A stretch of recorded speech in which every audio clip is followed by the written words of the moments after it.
Hi again, YouTube. Big Rich here, Northern California, Silicon Valley. Part 3 of my video series on the Mini Rally, converting it into a drift vehicle. In this one, I'll talk about this gyro unit that I picked up from Amazon. It's marketed as a drift assist, and so it wasn't too expensive. I thought I would pick it up, install it, give it a try, see what it's all about. So I did that here, and you can see I've got it mounted on top of the servo using the double-sided 3M tape they provided.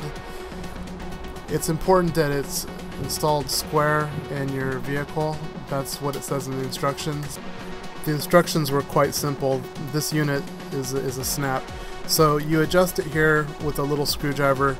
Counterclockwise turns it down, clockwise turns it up. And you can also control it with your remote using a third channel, and it comes with a cable to do that. But if you don't use the third channel, you basically put it in line in between your receiver and your servo. So it's labeled receiver, servo, and the adjustment. So the way I have it installed is just receiver to receiver, and then my steering servo goes into the drift assist box. If you use this cable, it turns off the adjustment, and the adjustment is done using the radio. So we'll plug that in there and then connect it to my receiver's third channel. I would be able to control it using the radio, and then that adjustment knob that you reach in there with the screwdriver would not be active. But I've just got it installed with this 2-channel radio, even though the receiver does support more than 2 channels. The instructions were straightforward, really not much to it. You just plug it in line, and away it goes. That top portion there just describes the mounting, saying that you can mount it in any orientation, but it has to be flat and square. And then it talks about adjusting it or adjusting it using the radio. There also has a reverse switch on there in case it's doing the opposite of what you intend it to.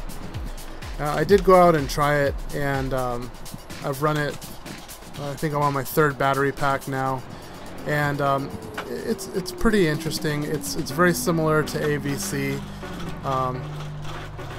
Right here, I'm just turning the wheels to show you that the rear wheels remain locked up with the hot glue I did in part 2 of this video, and you can see the wheels have taken a little bit of wear and tear. I showed you which wheels those are in part 1 of this video series, and they're holding up just fine, and they're doing well. I'm happy with them. You know, just some cheap $10 wheels. So let's do a little demonstration. So this is regular left and right with the transmitter, just as you'd expect. And what I'll do now is I'll turn the drift assist up somewhere near max, and then show you how it counters. I've got to get the right screwdriver here.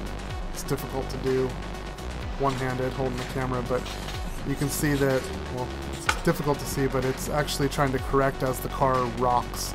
So it's got a gyro in there, and as the car turns left or right, it tries to correct it.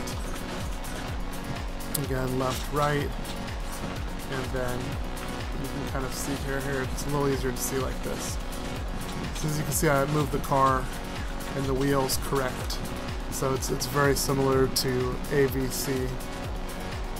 And here I am turning it all the way down, and it's just standard left right. Still does left right with the radio, but it doesn't try to correct any longer. Turn it back up, and again it does the same, and of course you can still control it with the radio. So I think you get the idea. It's a pretty simple unit. But it was about $26 on Amazon with free delivery, and pretty cool addition. I've found that the sweet spot is turning it to about 20%, and it works pretty good at that point. It's totally not a necessary item, but I thought I would check it out and see what it's all about. And I'll leave you with this authentic image of the Yeti. Thanks for watching. Be sure to comment, like, subscribe. See ya, YouTube.